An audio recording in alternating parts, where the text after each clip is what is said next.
everybody. Thank you for having me. I have had such a stimulating morning, and that last session is a pretty hard act to follow. Actually, let us start here. My hope is that by the end of our time together, we are all going to feel more like ancestors than we do at the start. Now, this is part of the work that I do at the Long Time Project. And everything we do is about supporting us to be better ancestors as individuals, as institutions, and as societies. And so, in my time with you today, we are going to have a whistle-stop tour through this emerging movement for future generations. And then we are going to explore the way that time can help us be better ancestors. But before we do that, I probably need to introduce myself a bit. And I thought I'd start by talking about how I ended up doing this work. And it starts with this person. So this is my nephew, Finn. He is now 10 and really into Minecraft. But when this picture was taken, he was 2 and really into doors. Like any kind of doors. Like front doors, shower doors, cupboard doors, car doors. And one day I was looking after him and he was playing with a really big cupboard door. And I didn't think anything of it because of this door obsession. And so while he did that, I was reading an article about climate change. And it was one of those articles that I'm sure most of us will have read, with absolutely terrifying predictions for the end of this century. I heard a noise, I look up, and I see that my tiny nephew is about to pull this massive cupboard down on him. So I throw down the article, run over, push up the cupboard, pick him up. He starts crying at the injustice of being taken away from the best game ever. And to both of our surprise, I start crying too. Because suddenly, in that moment, I realized that the world that I've been reading about is a world he'll likely be alive in, and that I will not be there to scoop him up from danger. Now, I'd already been working on climate for about a decade at this point, but there was something in that moment that changed everything for me. I now know that what I was experiencing was a profound moment of intergenerational empathy. And so I decided to see if other people would find this kind of experience useful, transformative, interesting. And so the Long Time Project was born. And in our work at the Long Time Project, we explore this using lots of different leverage points. So we work with governments. This is the Long Time Tools, which we co-design with policymakers from all over the world. These are very practical things that institutions can do to bring future generations into their practices and culture and operations today. We work to build this wider field. We recognise that it is very important to have many different voices doing this work around care for the future. We particularly work on art and culture. So some of that work is thought leadership in this space, like writing articles for the press, and some of that is partnering directly with cultural institutions so that they can support the public to be better ancestors. And some of that is work that we do directly with the public. So this is our podcast, The Long Time Academy, in which we partnered with the meditation app Headspace. To our delight, it has won lots of awards, which we were not expecting. We thought, we thought it was quite obscure. But we worked really hard to try and create something that would appeal to the public. So that's a taste of what we do. And I'm going to stop talking about me and stop talking about our work now. But I wanted to give you that context to ask this question about why. Like, why are we doing this work? Why is this question of what it means to be a good ancestor important? And in some ways, you as an audience don't need me to answer this. You will know that over the last century, we have been doing an extraordinary job of cultivating the ability to destroy ourselves as a species. So prior to that, whilst throughout human history there have been moments when we have been violent and cruel en masse, that has never threatened our survival as a species. And now, thanks to human-induced climate change, biodiversity loss, pandemics, unchecked AI, biological warfare, nuclear warfare, I could go on. We are developing these strings to our bow. And what that means is that those of us alive right now, and particularly those of us in positions of privilege, hold an insanely disproportionate amount of intergenerational responsibility. The decisions we take are going to affect billions of lives. Excuse me. So this is an image taken from my friend Roman Krasnarek's book, and I think it really illustrates that intergenerational responsibility. So in the middle, we see all of us alive right now, that little green dot, all 8.1 billion of us. We then see with the black dot all of the humans who have existed over the last 50,000 years, all 100 billion of us. And then in the orange circle, we have all of the unborn, all of the 6.75 trillion humans who could be born over the next 50,000 years. And imagine how massive that orange circle would be if it wasn't just human life we were thinking about, but it was all species on Earth. And effectively, those of us around right now, we get to determine the quality of those lives in the orange circle and ultimately whether they will exist at all. And so the question of what it means to be a good ancestor isn't an existential question on a personal level, it's an existential question on a species level. And of course, it is a question of justice, because all of those in the orange circle, just like the children and young people we heard from this morning, they are not the ones responsible for the problems that they will inherit. So, that's the backdrop. Let's now think about the response. So on the positive side, I've been working on this now for 6 or 7 years, and we have seen a huge flourishing of an intergenerational movement that crosses sectors. So it is a movement that is happening in politics. So we've heard about the Biodiversity Assembly this morning. There's the National Assembly on Climate. There's the fact that in Wales, the age of voting has been lowered to 16 and 17-year-olds. There is the groundbreaking Wellbeing of Future Generations Act in Wales, where for the first time ever in the world, public bodies by law have to take future generations into account. So we're seeing a movement happening across politics. We're seeing a movement happening across law. The Swiss granny case has been already mentioned here. There are other cases we can cite. An incredible case in Australia where teenagers and an octogenarian nun came together to successfully sue the government. We, at the moment, are seeing a case that is about to be taken in South Korea, where a mother is suing on behalf of her child who is under a year old.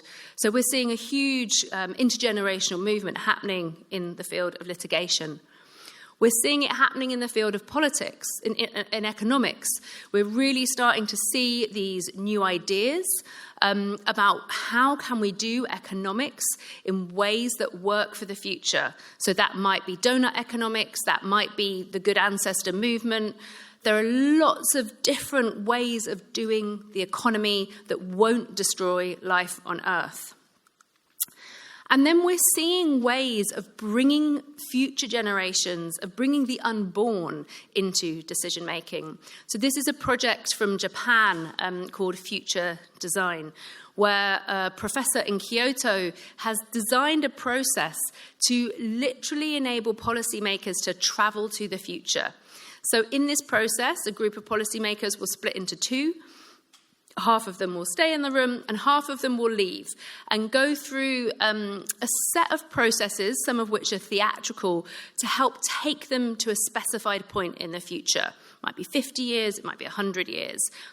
They then spend time in that world and are officially ordained as being from the future. And so in this case, in the image that you can see, those who've been in the future are wearing green robes. They come back to the present, and in the present, their job is to represent the future. They are not there as policymakers in the year 2024. They are yet there to represent the future. So in the work that we've done with policymakers, we've looked at how to introduce these kind of techniques across the range of culture and operations of an organisation. And I'll just share a couple with you to show that this doesn't have to be rocket science. Some of these can be very simple interventions you can make. So this is the empty chair, which was an idea that some of the policymakers came up with, which is simply that you have an empty chair to represent future generations at your board meeting, at a meeting where decisions are being made, and that the future generations are referred to in your decision making. You are thinking about the person who might be sitting in that empty chair. It can be a simple acknowledgement of the future before you start a meeting. So drawing on acknowledgements of land. How would it be to acknowledge the future, to acknowledge the ways that the decisions you are taking today will affect those who have not been born yet? So there are obviously more involved things you can do to bring future generations into your operations and culture. Now, this is all great, and it is really important that we keep growing these intergenerational movements. But I think it's also important to take a step back. This is a quote from Mark Carney when he was governor of the Bank of England. And in it, he talks about climate change being a tragedy of the horizon, about being a tragedy that will be felt beyond the traditional horizons of most actors. Now, I think we can say in 2024 it is a tragedy that is being felt right now in many parts of the world. But what is true is that our blinkered ways of doing politics, of doing business, of doing economics, of doing technology are not going to tackle climate change, that we need to broaden our horizons. And so that is why the rest of this session is going to be a HIIT workout. Now, it is probably going to look a little different to the HIIT workouts you might have done in the gym. There will be a lot fewer burpees. There will be no burpees.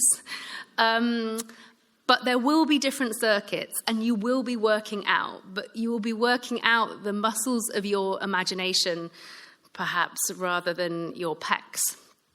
So the first circuit we are going to be doing is a circuit that is about human time. And for this, we are going to be doing a reflective practice that will last about 5 minutes. And so I invite you, if you're comfortable, to close your eyes for this. To close your eyes, to kind of get comfortable in your seat, to feel the support of the ground underneath you,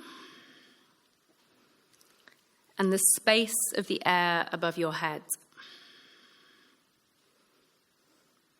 And take a moment to feel the breath moving in and out of you.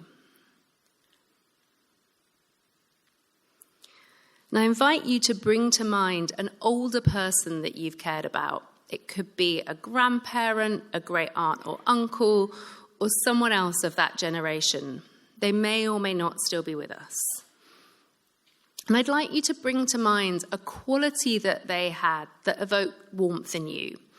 It could be their smile, a funny habit that they had, something that made them laugh, a quality that they had that evoked warmth in you. And now in your mind's eye, I invite you to step back one step through the generations, back in time, to connect with this person at 40. Again, imagine that quality that evokes warmth in you. Was it present in them at 40? And in your mind's eye, stepping back one more step to this person's 9th birthday party. Again, connecting with that quality that evoked warmth in you. How was this present in them when they were 9? And now connect with the party. Where is this party happening? When is this party happening? Maybe it's the 1920s, 1930s, maybe a bit earlier, maybe a bit later. What are they eating at this party? And now you walk over to the window and look out. What do you see? What was the world like back then?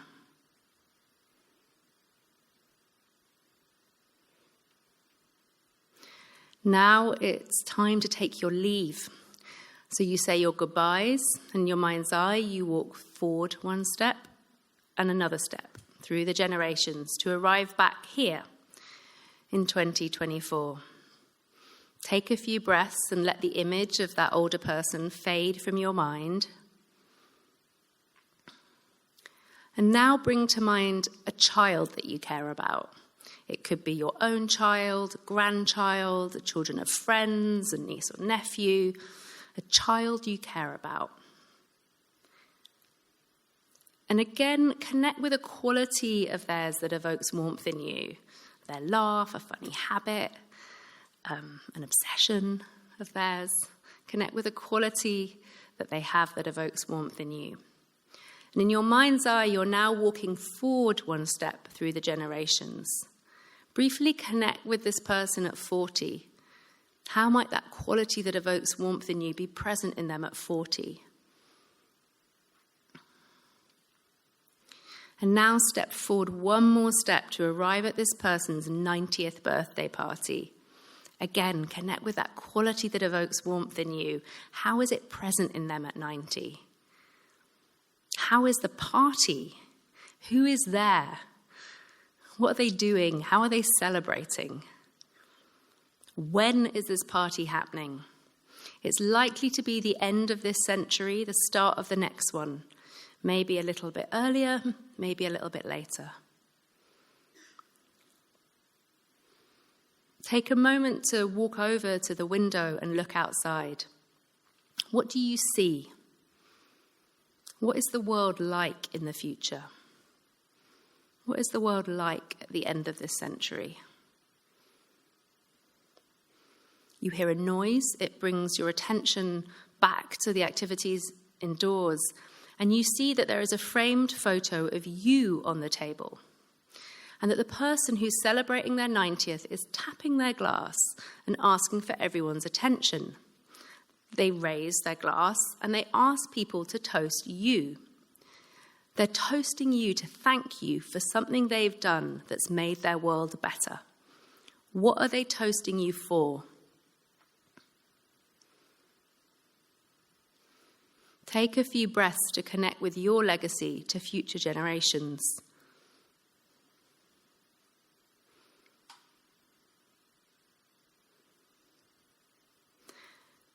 And now it's going to be time to take your leave of this party.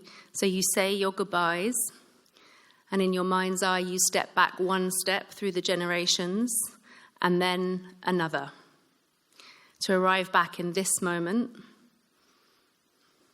Let the image of that child fade from your view, and take some time to arrive back here, the 16th of April, 2024. Feel the support of the ground beneath your feet and the space of the air above your head. And take a moment to arrive back into this unique space between earth and sky that you occupy. And when you're ready, very gently, let your eyes open. Now you've just travelled a couple of 100 years. You've walked across around 7 generations. And I'd just like to give you a few minutes to turn to hopefully someone you don't already know and have a quick chat with each other about how that was. What happened? What came up? It will literally be a few minutes. And as I say, just turn in your seat, ideally to someone you don't already know. And I'll let you know when it's time to come back. Thanks.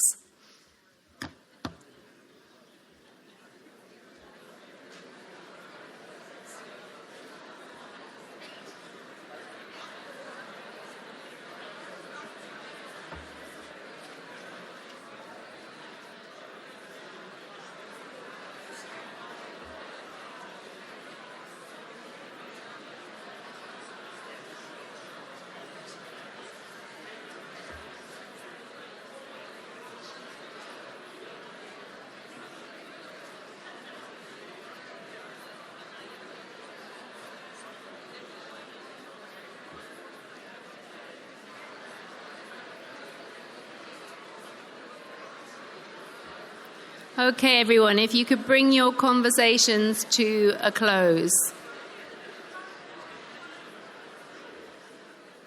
Right, okay, so intergenerational empathy has clearly, given you some food for conversation. In the Q&A, I would love to hear from some of you about what came up for you. I would have loved to have been down there with you, joining in this part of the conversation. So, congratulations, you've done Circuit 1. Welcome to Circuit 2. So if we started with human time, we are now going to dive into deep time, often called geologic time. So this is the time frame that is about the history of Earth. So now we've gone from thinking about a couple of 100 years to thinking about 4.6 billion years. Now, I don't know about you, but for me, traditionally, I have found this kind of thinking very hard. My brain doesn't really do eras and eons. I get them really muddled up. I've never been that interested in rocks. But over the last 5 years, I have found myself spending more and more time in deep time. And it now is one of the most profound parts of my work. And I think the reason for that is hanging out in deep time showed me just how improbable life on Earth is. So the more you look into our deep history, the more you find moment after moment when it really shouldn't have gone the way it did. I could literally talk for hours about this, but I am just going to give you one example. I'm going to talk about one moment in our deep history that shows how improbable our lives are today. It is a moment that happened about 4.5 billion years ago. Our planet was very young, it was unrecognizable, a ball of molten rock, kind of drunkenly careening around the sun. Now, what this image shows is a moment of kind of catastrophic space snooker, when another planet the size of Mars called Theia bumps into us. And when I say bump, it crashes into us at huge velocity. There is a massive explosion. The two planets combine to form one, and a huge amount of debris is ejected out. Now, over time, that debris circles the Earth and forms into an orb that is today recognizable to us all because it is our moon. Now, up to this point, as I said before, Earth had been kind of drunk in space. It had been unpredictable, moving very fast. A day would have lasted a couple of hours. There is no way that complex life could have developed in that context. But this freak accident meant that our newly formed moon exerted a gravitational pull on Earth, which stabilized us, which gave us the kind of rhythm of days and nights that we know today, more or less. And that was a prerequisite for complex life. But it wasn't only the gravitational pull of the moon. Theia was a very iron-rich planet. So when it collided with us, it strengthened our iron core, which in turn strengthened our magnetic field, which protected our atmosphere. And scientists now think that if this hadn't happened, by now the sun would have burned up our atmosphere. We would have been a planet like Mars. So there was this, if we take a moment to consider, there's this freak accident in space. If Theia had hit us harder, the explosion would have likely destroyed Earth. So there would have been no Earth, no complex life, no us. If it had hit Earth a bit slower, there might have been less debris, a smaller moon, no gravitational pull, so no complex life, no us. If Theia hadn't contained iron, we might not have had a magnetic field that would have protected our atmosphere from the sun, so no complex life, no us. And as you go through the history of our planet, there are so many more moments like this that show us just how random and unlikely our existence on this planet is. And when you take into account that we are essentially an oasis in space, we have not yet discovered complex life anywhere else, then the insane good fortune that we have is, for me, it changes everything. As Brian Eno says, perhaps we need to become more enchanted by just how improbable life on Earth is. And for me, this work does two things. When I really spend time in deep time, it both fosters a sense of reverence, of deep reverence for this extraordinary web of life that we are part of, but it also fosters a deep rage that in a very short amount of time, a very small number of people are destroying insane planetary good fortune and billions of years of evolution. So those emotions of rage and reverence, I think, can be very helpful in supporting us to be good ancestors. But to be good ancestors, we need to get civilizational. So welcome to Circuit 3, which is about civilizational time.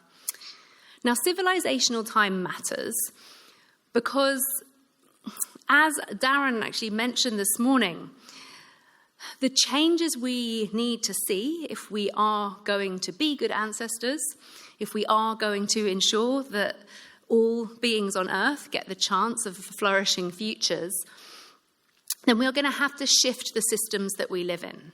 And when we take a civilizational perspective, it enables us to do a few things. It first of all enables us to see that the systems that we live in were made by humans, that they are not eternal, they are not immutable, they did not drop from the sky, that they were made by people, and that we as people can remake them. Part of the power of our political, economic, cultural systems that we live in is that they seem to be eternal. And so once we start to get civilizational, we can really start to change them. And if we don't get civilizational, then we get ourselves into trouble. And for me, this is illustrated by the concept of the Anthropocene. So it will be an idea that I think many of you will have heard of, this sense that we have entered a new geological epoch, one that is defined by the impact that humans have on the Earth. It is accompanied by headlines like this: could humans really destroy all life on Earth?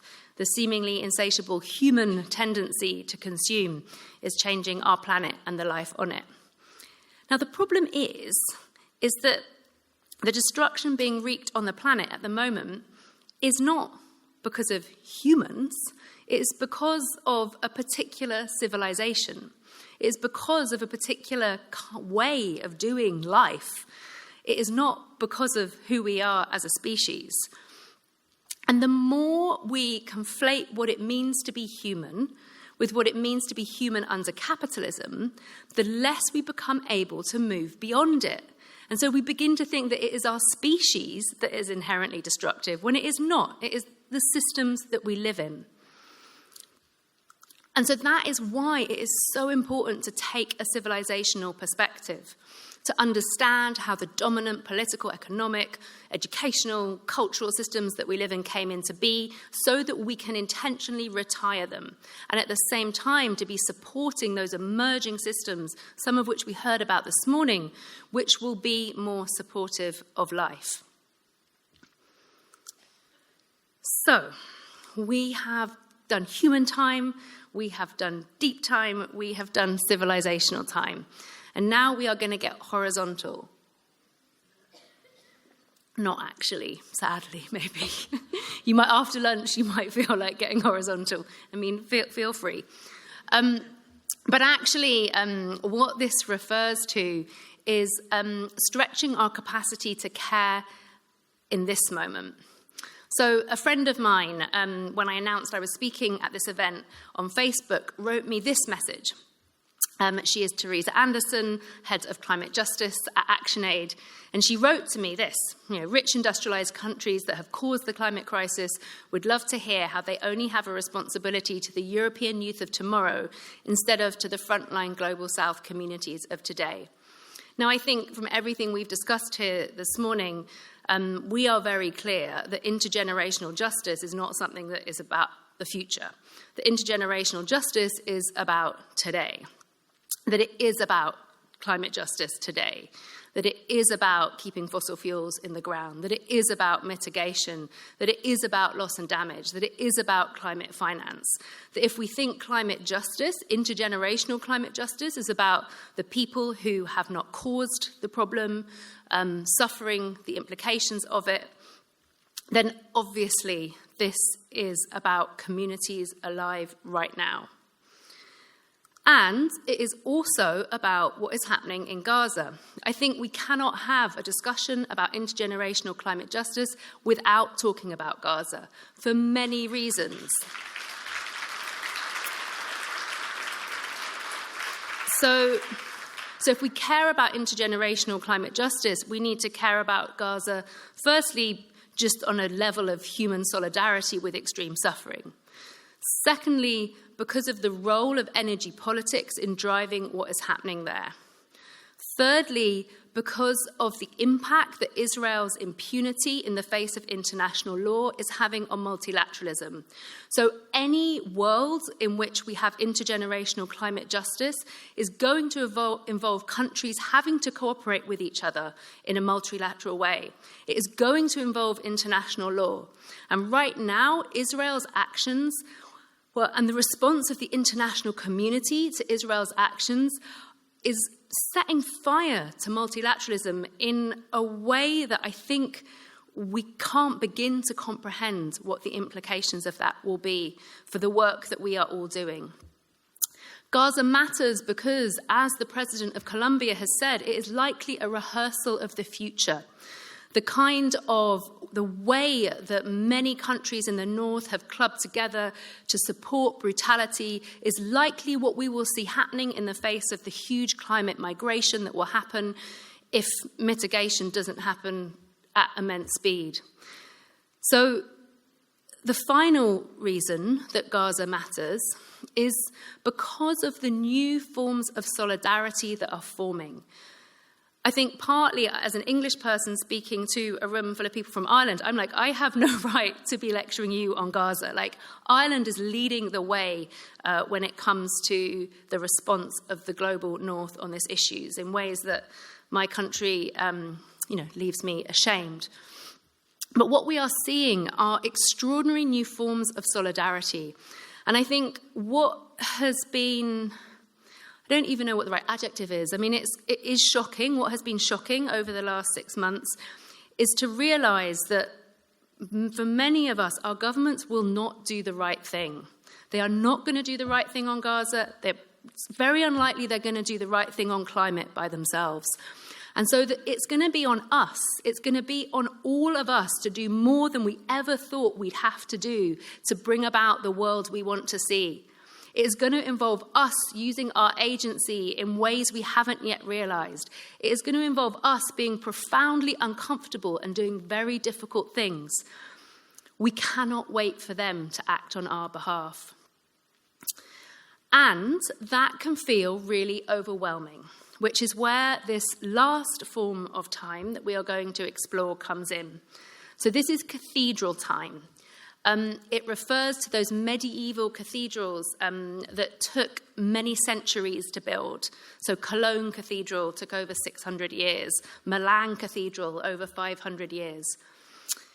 And the people who laid the first stones in those cathedrals knew that they would not be around to see the building completed. And so it is for many of us with the work that we are doing. We are doing work where we might not see the fruits of our labours in our own lifetimes. We are part of intergenerational projects. And that raises a set of questions which, for me, are quite beautiful questions. They are questions that enable us to look back and think about who are our professional ancestors, Whose work are we building on today? What did they leave for us that enables us to do the work that we're doing? How is it to think that we have colleagues who haven't been born yet? What would we like to pass on to them? How can we make their job easier? What does it feel like to be part of this intergenerational lineage of change? So, the good news is we're done with the circuits. There's no more different kinds of time. I mean, there are many more different kinds of time. We've only touched the tip of that iceberg. But for today, our circuit is nearly over. And so I thought it would be nice for us to cool down with an acknowledgement that this work and these ideas that we've been talking about today are not new. They are very, very ancient.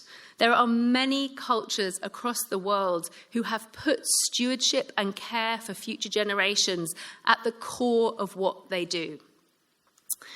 I was fortunate enough to have a conversation with the Aboriginal academic, activist, artist Tyson Yunkaporta.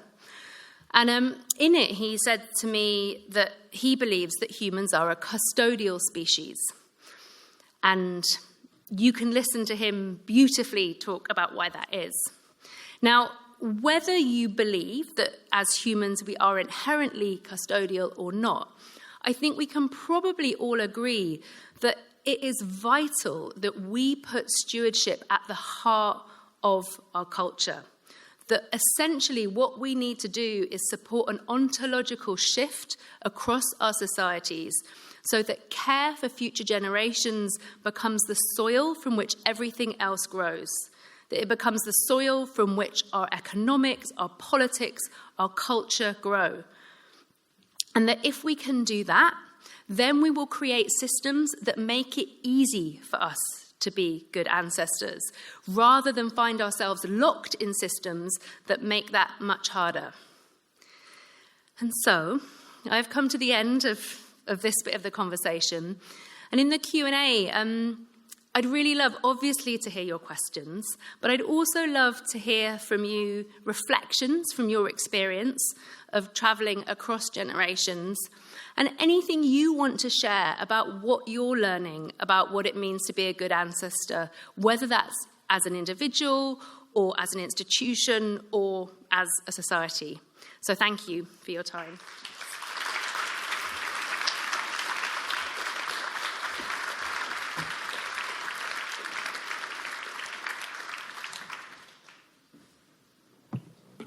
Is it working? Yeah, that's great. So listen, Ella, thank you for that. Okay. Everybody had circuits, deep time, human time, generational time, and that little exercise, which I think was wonderful. So lots to think about. Is there any questions or comments? That man there in the front. No problem. Hello. Yep. Apologies, ladies and gentlemen, for going again. Thank you very much, Ella. I wanted to mention just quickly about geological time. We did a project last year on existence, and we created a timescape of existence, which was exhibited at the Irish Museum of Modern Art during the Earthrising Festival. And so I can just encourage you and everyone here to have a look. It's online, but it's also on display in Tullow if you're down in County Carlow, and we're hoping to get it up to Dublin so people can look at it. But people do get sucked in. And it does show things like that we are an accident. And it does help us understand those eons and things. So Feast Upon the Earth, if anybody has a chance to look at that. Horizontal time, maybe an exercise that can help us think about horizontal time is where our food and our clothes come from.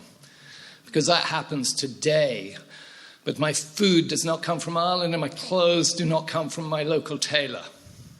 And that makes a huge difference in the way we sit on the world. So for the last 25 years, we've been trying to grow food in the garden and use old clothes. I'd like to talk about foundational because we've been doing this, as you say, for 25 years, and it feels like we're banging our head against a brick wall. So we understand we're just at the bottom and we hope we can see change. The important thing you mentioned was behavior. And I think that's really where we have to focus on our behavior, not on the technologies. Yes, there'll be system change, but it's our individual, and you said it, we have to do it, not expect the governments or the companies or so on, the leadership. Don't step in the leadership, it's dangerous. But I think that one thing that we have to focus on is not about humans. It's about life. And we have to be universe-focused, not human-centric. We have to put humans down and stop occupying the space, right? You've heard the thing. 96% of mammals are humans and are food. What a disgusting statistic. Thank you very much. Okay, thank you for that. Would you like to respond, Ella? Or? Just can you remind us how people can find out about your Deep Time project? Yeah, you can look up Feast Upon the Earth. Feast Upon the Earth. Yes, Feast Upon the Earth. The Irish Museum of Modern Art, yeah. The actual timescape, which is 10 meters long, 2.5 meters wide each, 2.5 meters high, 10 meters long. And it will take you from the beginning, when there was nothing, to today. And we're in a bit of a mess. And I'd say, there are some incredible creative manifestations of Deep Time. So there is the Feast upon the Earth. There is the Deep Time Walk. So there is an app called the Deep Time Walk that you can download. And over the course of 4.6 kilometers, you can walk the 4.6 billion year history of the universe. If you search 13.8 billion years of the universe, yeah, 4.6 billion year history of the Earth. So there is a lot out there. But similarly, I think there is a lot more work needed in this space. So this question of how can we put enchantment at the improbability of our lives more front and central to our cultural life is a really important question. Yes. And then first this person and then that person. I was especially touched when you broaden the spectrum of impact. This is not about humans. We have to keep that in mind. This is about life, the water, the plants, the air, the smallest bacteria. That's what we're talking about.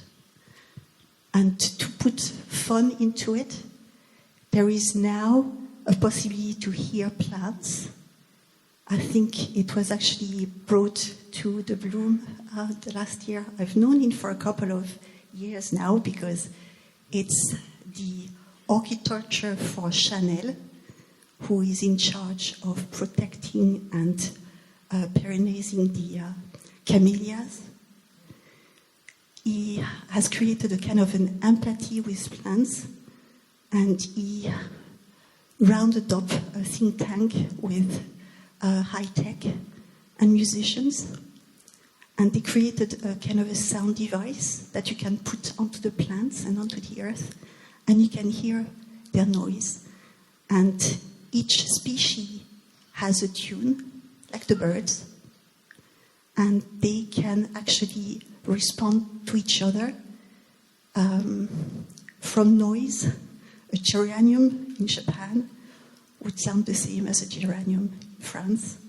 And we know now with the mycelium, it's all interconnected. We have to keep reminding ourselves they are life, and they are what we need to live. Okay, next, that person there. Ella, Noel Buckley, thank you for that reflection you led us through. When you asked me to think, or asked us to think about somebody that's young now and 90 years into the future, I was thinking of my granddaughter and grandson and wondering what type of a world will they have when they're 80 or 90.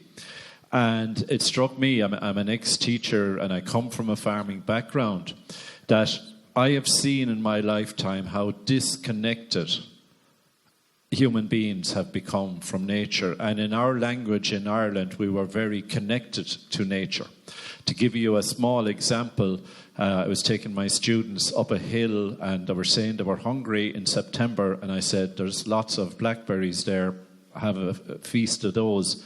And they thought they were objects that would poison them, that I was trying to poison them. I had to eat them in front of them. So that tells you how disconnected.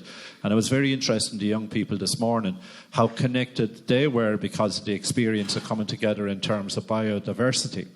But I'd be interested in your comment in terms of what I call the great distraction now. We're so tuned into our devices.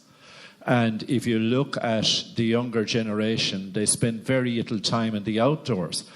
How do you see society addressing the need to reconnect with nature? Because from my own practical point of view, I am taking my daughter around my garden, getting her to taste the various plants, feel them with her hand, lifting rocks and pieces of wood to see the insects underneath them. And I can see the wonder in her eyes, and it is lying in our memory. And I think if we are to equip people for that time into the future, we need to be teaching the younger generation how to connect with nature, because they're the ones that are going to survive in the extreme nature we may experience into the future. Thank you.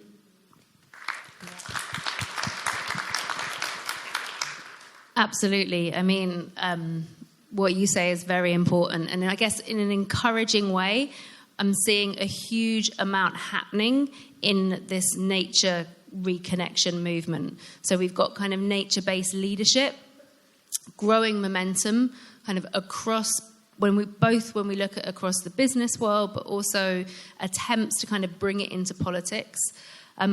We're seeing incredible things happening in the field of education. My son is 3 and is at an amazing forest school. He's really into stamping on wood lice, though. I haven't managed to get him out of that yet. But we're seeing, I think we're seeing it happening in so many parts of life, and we're also seeing attempts to change the way we interact with our screens. So there's been a movement that's gained a lot of publicity in the UK in the last month. There's been a movement started by parents in Scotland campaigning for a limit to smartphone use in schools. I think there is a growing awareness that we haven't yet understood the impacts of screens on children and young people and their development, and that there is a need for more in that space. So, I mean, we are a long way from where we need to be. We're a long way from the kind of reverence for where we get our food from, for our place in the web of life. But there's also a lot that gives me hope in that space. Okay. First, that lady, and then that person. So you, yeah. Thank you. My name is Jacinta Barnes. Mine is a simple question. I found the various circuits that you're doing is very, very interesting. So my question is, what is the means that you're spreading this, and where are you spreading it? Is it in one country? Have you gone beyond the country? So what's the mechanism, and what's your reach? Thank you. So we work on lots of different levels. We feel like, as I said, what we're actually trying to support is an ontological shift. We're trying to support stewardship to be developed at the heart of our societies. And to do that, that is systems change, and that means working on lots of different levels. So we do work, as I said, with policymakers. That's very much about working globally with different kinds of institutions. We work with national governments, local governments, regional governments. We then work directly with the public. So our podcast is with the meditation app Headspace, which has a community of 6 million users worldwide. Our audience there is generally the English-speaking world, so US, Canada, Australia, New Zealand, UK. We then work in partnership with cultural institutions, again, in different parts of the world. So at the moment, we are still, I'd say we're kind of moving from a a deep dive, an initial kind of like alpha stage of the work, where we're trying to understand where these ideas can have the most traction and how they can have the most traction. I think we're learning a lot about that now. And so are kind of expanding that work in those different fields. But at the same time, we've been testing it out in partnerships with large federated membership organisations. So in the UK, we've done that with the National Trust, with the RSPB. We work a lot with activists. So we kind of have a different strand of work that's how can these ideas resource people who are already on the front line of activism. We've been piloting work with schools. So yeah, lots of different contexts. Okay, thank you. Yes? You. Hi. Hi, I'm Kunjal. I'm an international student at Climate Change and Agriculture and Food Security at University of Galway. As me, who comes from the global south, I have this question, because you made 2 points. We as a human species are not to be blamed, and it's the way of life we choose to be. And I've seen a middle class family in India or in Bangladesh or in Nepal, and what a middle class family looks like in Europe. And it kind of when we talk about going in future in sustainable way and choose a different way of life, we are trying to slow down.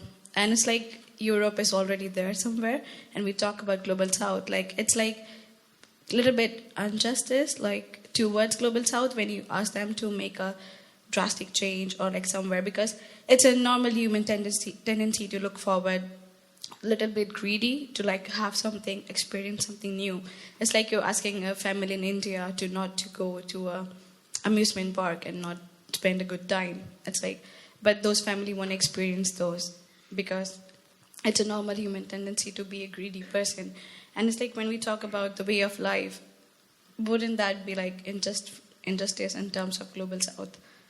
How do we transition that? That's it. Great, thanks. It's a great question. I think it's a question that Mary Robinson addressed this morning. She spoke to the injustice of denying countries the right to develop. And so I think the focus of a lot of our work needs to be on those of us from the global north who have disproportionately contributed to the problem, mitigating at great speed. Absolutely. But the other side of it is that it is not going to help countries in the global south to develop very heavily fossil fuel-based economies moving forward, because, those days are numbered. So I know I've worked a lot in India, and there's a huge amount of leapfrogging that can be done. There's a huge amount of innovation that is happening there. To have a good life does not mean following the trajectory of the West. Okay, somebody, up there. Can you? Yep. Can you hear me? Hi, Ella, up here. Sorry. My name is Larissa, and I work in adult education. I want to tell you that I've been following your work for a couple of years now, and I actually used your meditation and your tools in my classes with women, especially single mothers coming from marginalized communities, and it's been very impactful, I would say. I'm here today on the behalf of AINTAS, which is the National Adult Learning Organization in Ireland, and we're working on a project that requires us to help implement green transition, and I'm just wondering, how do you do all this with marginalized communities, with marginalized adults? I feel that the pressure and the responsibility to put the responsibility on them is unfair, but at the same time you do want to include everyone in the transformation. So thank you. Great. I'm very glad to hear that the tools have been useful. So in some ways, taking this way in that we take with what it means to be a good ancestor opens up a range of responses in ways that if we came in with the issue of the climate crisis, it often can feel harder. So what we found is that when we work with groups, often we'll work with groups from very different backgrounds, that actually being able to have a conversation that begins with the people and the places that they love, and that begins from a sense of care, enables them to think about action that is possible for them. It doesn't kind of lead them to feel further disempowered, but it obviously is a question of power. So one of the things we found when we started doing this work, we couldn't believe the traction that we had. We couldn't believe that all these governments were letting us in. We were like, why are they letting us in? They would not let us in if we said we were talking about climate change. Why are they letting us in when we say we're talking about what it means to be a good ancestor? And so what we found is that by beginning with this conversation about being a good ancestor, we can access a shared care for the future, which isn't affected initially by the way you might feel about the politics of the issues. Whereas if we begin with the politics, people, depending on where they sit on the political spectrum, will have a kind of knee-jerk instinctive reaction to, oh, this is what I think about climate, this is what I think about agriculture. Whereas this way in enables us to kind of access the future from a shared sense of care. But ultimately, it comes back to politics. You know, as our speakers on the policy panel this morning kind of talked about so eloquently, this is a question of power and injustice. And that ultimately, we cannot be good ancestors and live in a system that continues to perpetuate injustice. And so, yes, there are ways that we can work with communities today who are marginalised, but this work is inherently revolutionary, really. It is about shifting the structures that we live in. One of my favourite tweets when the podcast was launched was someone who said, I think it's something like, don't be fooled by the chill vibes this gives off. It is actually an incitement for revolution. And this was after episode 1, and I was like, damn, we've been found out already. So, listen, folks, time is against us. But look, I think a few things that strike me, back in the 60s, it was about, be here now, which was, I suppose, a way of trying to get away from the anxieties of tomorrow and the future and the nostalgic pull of the past. But now it's about embracing the future and the possibilities. And we should be anxious about it, but it's not written as to what we might do. So I think that does give us hope. But also, just even there in your last answer, the importance of some of the small words like care and love, and how that can actually make us act in the real world. So I think that's been a wonderful session. Put your hands together. So, and I think Dermot, the next session I think is coming on now. So, thank you, folks.